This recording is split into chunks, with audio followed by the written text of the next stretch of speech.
WFAA TV. This is Inside Texas Politics with Jason Whiteley.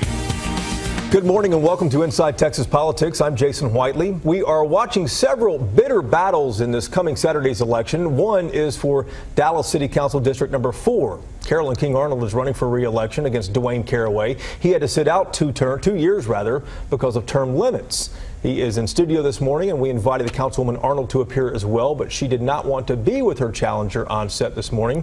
Miss Arnold also turned down another opportunity to appear in a separate news story with us, thinking we would not give her a fair shake.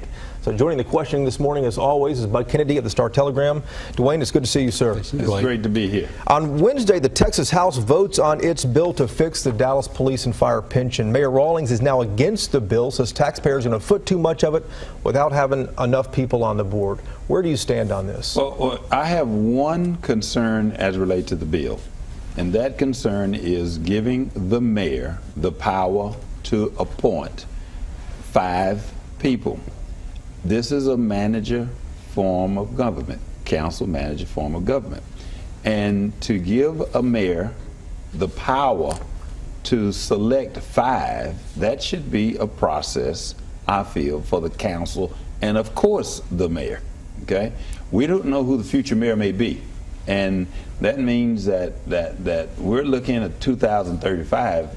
Here's a mayor that has the power to appoint 5 people. You give the mayor the power to appoint, the mayor can also disappoint. So are you not on board with the bill as it's written right now? Not just as it's written. It is just that one tweak that I've discussed with Dallas firefighters and police that I'm disturbed about. You have support from both of the associations. Hundreds of police officers, let's talk about the police department for a moment. Okay. Hundreds of officers have left the city. Morale is down. We just discussed the mess the pension is in. How do you turn the police department around? Well, number one, I'm very pleased to announce that all of the police associations, all of them, Latino, Black, and the association itself, have all endorsed my candidacy. You got to ask why. Well, because they believe and they know that if I'm at the table, we're going to get this thing resolved. How we're going to resolve it, we don't know. But at the end of the day, I'm one that's a voice that has expertise enough to sit down and figure out a way so that we can retain our safety and our police and fire. And I'm not for no clawback. I am for making sure that what was promised to our first responders, that they receive. As far as the pension goes. As far as the pension goes. But there's been a lot of talk this week about the Sanctuary City bill in Austin. How do you feel like Dallas should respond to the Sanctuary City bill? How do the people of your district feel? Well, the Sanctuary City, it's like a no-brainer. Folks are already here. I do not believe in breaking up families and profiling. I'm a supporter of us being where we are in our position. Lupe Valdez has expressed, the police has expressed, and that's just where I am, and that's where I'm going to remain. Should the city do anything to identify people who are in the country illegally to assist in enforcement? I do believe that we should, anybody that breaks the law, and I mean the law, you're robbing, you're stealing, you're killing, and all of those things, that we should have laws enforced. But I don't think that we should go out and pick and choose and pick on and profile. I believe that if you break the law, then you need to suffer under the penalties of the law system that's provided. Let's talk about the deck park for a moment, one of the biggest issues in your race. Talk is for a deck park, for people who aren't familiar, similar to Clyde Warren, but over Interstate 35 near the Dallas Zoo in Oak Cliff there. Gentrification is a big concern around a deck park. How do you guarantee that people who have lived there for years will not get pushed out if the deck park goes in and that spurs new development? Well, number one, my opponent has put out falsehoods to our community, saying that the $40 million, it could be used for sidewalks and streets and alleys. The $40 million to construct $40 the park. million, yeah, from the TxDOT. Right.